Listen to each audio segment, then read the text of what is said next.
Assalamualaikum warahmatullahi wabarakatuh. Perkenalkan, nama saya Aldika Feby Olivia, nomor BPI 191011521052, kelas informasi 6, dosen pengampu Bapak Sulfikar Enggari SKM MKOM. Jadi video ini adalah makalah yang saya tuangkan dalam bentuk video dan PowerPoint yang berjudul Perencanaan Sistem Informasi Manajemen dalam Kehidupan Pendidikan Era Pandemi COVID-19.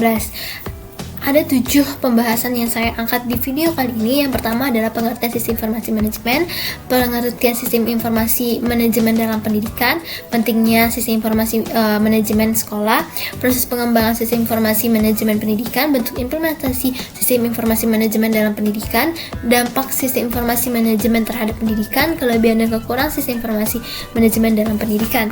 Nah, pembahasan satu itu ada pengertian sistem informasi manajemen dulu. Adalah seperangkat proseduran gabungan dan menghasilkan data yang andal, relevan, terorganisir dengan baik yang mendukung sebuah proses keputusan. Jadi perusahaan atau organisasi menggunakan sistem informasi manajemen ini paling tepat karena paling mudah untuk mendapatkan sebuah keputusan dari permasalahan yang timbul. Lanjut, pentingnya sistem informasi dalam pendidikan. Nah, kita kaji dulu pendidikan. Pendidikan itu adalah usaha sadar dan terencana untuk mewujudkan suasana belajar dan proses mengajar agar peserta didik secara aktif bisa mengembangkan potensi dirinya, baik itu kekuatan spiritual, keagamaan, pengendalian diri, kepribadian, kecerdasan, akhlak yang mulia, serta dapat bermanfaat bagi diri dia sendiri, masyarakat, dan lingkungan sekitar, dan negara. Bentuk penerapan sistem informasi manajemen pendidikan seiring dengan peradaban zaman dan kehidupan penduduk bumi yang tidak jarang menyebabkan gejolak kehidupan sosial.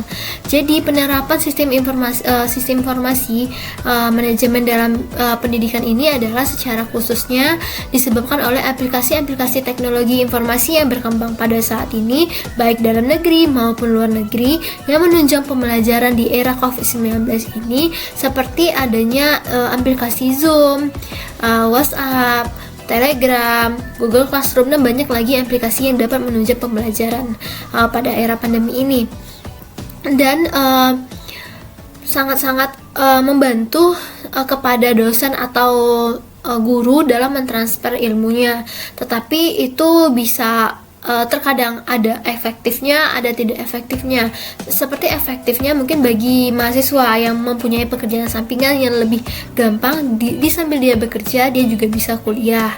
Mungkin yang tidak efektifnya bagi saya itu adalah anak-anak SD. Anak SD itu kan adalah pelajaran dasar, dimana pelajaran dasar itu adalah sebagai penunjang nantinya untuk kita melanjutkan sebuah pendidikan gitu. Jadi kita harus mengikuti aturan-aturan pemerintah yang dibuat pada saat ini, karena untuk demi kebaikan kita juga. Ingat sistem informasi manajemen sekolah.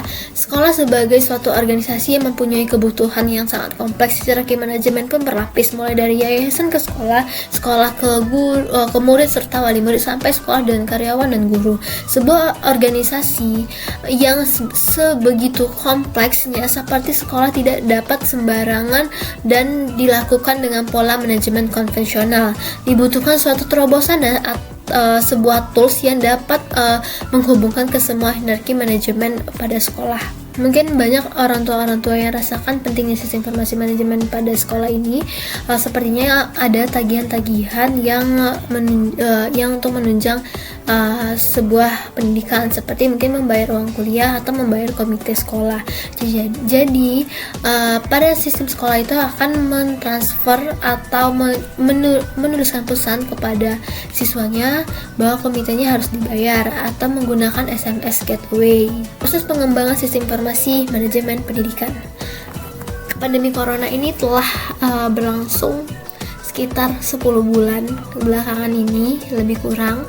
Tidak saja Indonesia tetapi dunia yang membuat kebijakan untuk anak sekolah bekerja itu lebih dari rumah, dan melarang kita untuk bepergian jauh-jauh dan berkerumunan karena virus ini tidak bisa dilawan secara kasat mata. Kita tidak tahu siapa yang terpapar. Jadi pemerintah membuat keputusan seperti belajar dari rumah. Ini adalah tampilan bagaimana siklus pendidikan dahulu. Dulu guru itu menggunakan blackboard atau papan tulis hitam dengan menggunakan kapur untuk menerangkannya. Dengan perkembangan zaman pun, sekarang guru-guru telah menggunakan whiteboard dengan papan tulis putih dengan spidol. Jadi guru-guru tidak perlu lagi kotor-kotor lagi dan terserang penyakit asma karena menghirup kapur terus. Hanya menggunakan spidol, guru-guru bisa menerangkan sekarang. Tetapi sekarang lebih canggihnya lagi, guru-guru bisa tidak perlu menulis panjang lebar di papan tulis, hanya menggunakan media laptop, infocus, dan kabel listrik. Guru-guru bisa mempresentasikan dengan cantik dan animasi-animasi yang baik. Prosesnya berbeda dengan sekarang ini, yang 10 bulanan belakangan ini kita diminta untuk bekerja itu atau belajar tuh di sekolah, di rumah aja gitu dengan orang tua kita bagi yang anak SD. Oke, kalau anak SD itu biasanya menggunakan media handphone ya, karena dari handphone lah bisa tahu apa sih tugasnya gitu. Dan media laptop biasanya digunakan kepada anak kuliahan atau yang lainnya, atau instansi lainnya, akademik lainnya. Jadi perubahan ini yang sangat signifikan yang dirasakan oleh semua orang, karena dari offline ke online itu bukan yang mudah, tetapi sangat-sangat susah untuk permasalahannya itu sangat-sangat banyak bagi saya. Saya merasakan itu ketika mengirim tugas ujian, tiba-tiba jaringan hilang. Mungkin ada sebagian orang yang shock, termasuk saya shock. Ya, saya takut waktunya tidak ada lagi, saya terlambat gitu. Pasti semua orang menakutkan itu apabila ujian. Bagi saya tidak efektif lah sebuah instansi pendidikan untuk menggunakan pembelajaran secara online. Bentuk implementasi sistem informasi pendidikan seiring majunya peradaban dunia dan dinamika penduduk bumi yang cenderung vertikal tidak jarang menimbulkan gejolak kehidupan sosial. Permasalahan sosial selalu timbul setiap saat dikarenakan sangat cepat arus globalisasinya. Era baru di dunia pendidikan yaitu diperlukan reformasi pendidikan yang berkaitan dengan sistem informasi yang dibutuhkan dalam pengembangan dunia pendidikan. Konsep ini memiliki nuansa bagaimana dunia pendidikan berusaha menggunakan perangkat komputer yang dapat diaplikasikan sebagai sarana komunikasi untuk meningkatkan kinerja dunia pendidikan secara signifikan. Sistem informasi manajemen merupakan sistem operasional yang dilaksanakan beraneka beragam fungsinya untuk menghasilkan luaran yang berguna bagi pelaksana operasi dan manajemen organisasi yang bersangkutan. Penggunaan sistem informasi manajemen sekolah tidak hanya sebagai proses otomatisasi terhadap akses informasi, tetapi juga menciptakan akurasi, kecepatan, dan kelengkapan sebuah sistem yang terintegrasi sehingga proses organisasi dapat berjalan efisiensi, teratur, dan fleksibel. Ada unsur-unsur yang diterapkan sekolah untuk melakukan sistem informasi manajemen ini. Yang pertama ada input. Input itu ada terdiri atas kurikulum, siswa, kepegawaian, sarana dan prasarana, hubungan sekolah dengan masyarakat, keuangan, marketing, dan sistem biodata. Yang kedua, ada proses dapat dilakukan secara manual dan bantuan komputer. Proses manual konvensional, sedangkan proses dengan bantuan komputer mensyaratkan kondisi tertentu, yaitu struktur organisasi dan prosedur yang pasti, tersedia data, adanya pengolahan dan pemeliharaan sistem. Yang ketiga ada output, merupakan informasi yang disajikan untuk memimpin untuk kepimpinan atau kepala sekolah atau pihak lain yang membutuhkan bahan untuk mengambil sebuah keputusan. Dampak implementasi sistem informasi manajemen pendidikan terhadap etika sosial. Meningkatnya pengguna komputer menjadi perhatian yang sangat besar, terutama pengaruh terhadap etika dan sosial masyarakat pengguna. Di satu sisi, perkembangan teknologi komputer sebagai sarana informasi memberikan banyak keuntungan. Salah satunya manfaat bahwa informasi dapat mudah diperoleh dan pengambilan keputusan dapat cepat dilakukan secara lebih akurat, tepat, berkualitas. Namun di sisi lain, perkembangan teknologi informasi khususnya komputer menimbulkan masalah baru seperti kita belajar di sekolah itu guru pasti memberikan etika bahwa ini tidak boleh, sedangkan di rumah tidak ada motivasi-motivasi yang guru itu kasih kepada kita atau dosen yang kasih. Mungkin di sekolah itu ada peraturan-peraturan gitu kan, banyak peraturan yang seperti peraturan disiplin, kita harus disiplin dalam waktu datang ke sekolah, tidak boleh terlambat, kalau terlambat pulang disuruh, misalnya seperti itu. Kalau di rumah bisa aja sih masalahnya, oh ini jaringan lah, jaringan ini jelek di rumah saya, mati lampu lah, jaringan hilang, hari hujan, pokoknya banyak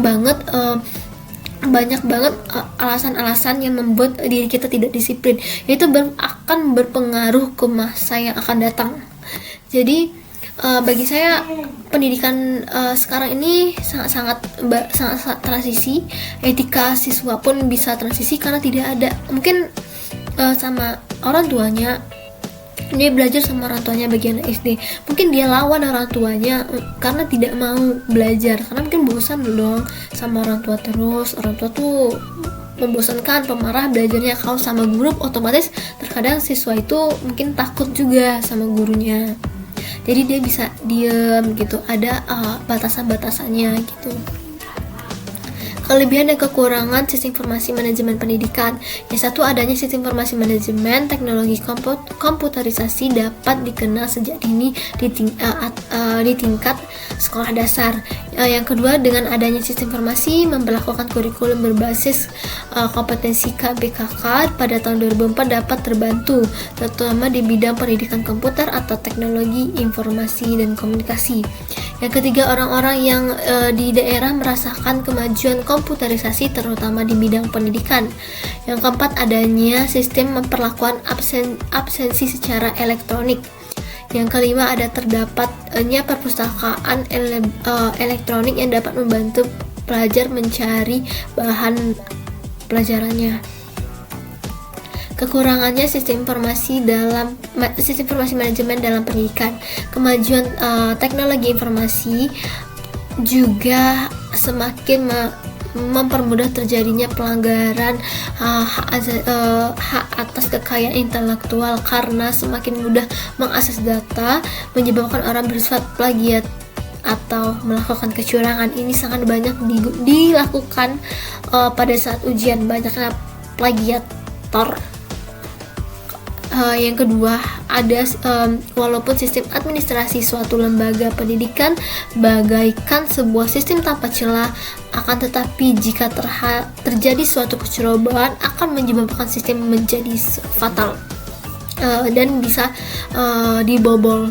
Dibobol itu dengan artian kata data-data kita bisa diambil oleh pelakunya. Yang ketiga, ada salah satu dampak negatif televisi adalah melatih anak untuk berpikiran pendek dan berkonsentrasi dalam waktu yang singkat. Jadi dalam pembelajaran pendidikan dalam waktu sekarang ini, anak-anak tidak begitu bisa berpikir secara kritis karena dia bisa juga melihat Google atau nanya. Kalau kita di sekolah atau di kuliah, kita bisa untuk berpikir panjang, bagaimana sih kasus ini bisa terselesaikan, bagaimana sih masalahnya. Kalau sekarang sih lihat aja Google pun bisa, semua ada di Google yang pintar gitu. Malah kita yang terbodohi oleh dengan fasilitas-fasilitas yang ada sekarang ini. Baiklah, inilah video yang bisa saya sampaikan. Apabila ada kekurangan dan kesalahan, saya mohon maaf. Wassalamualaikum warahmatullahi wabarakatuh.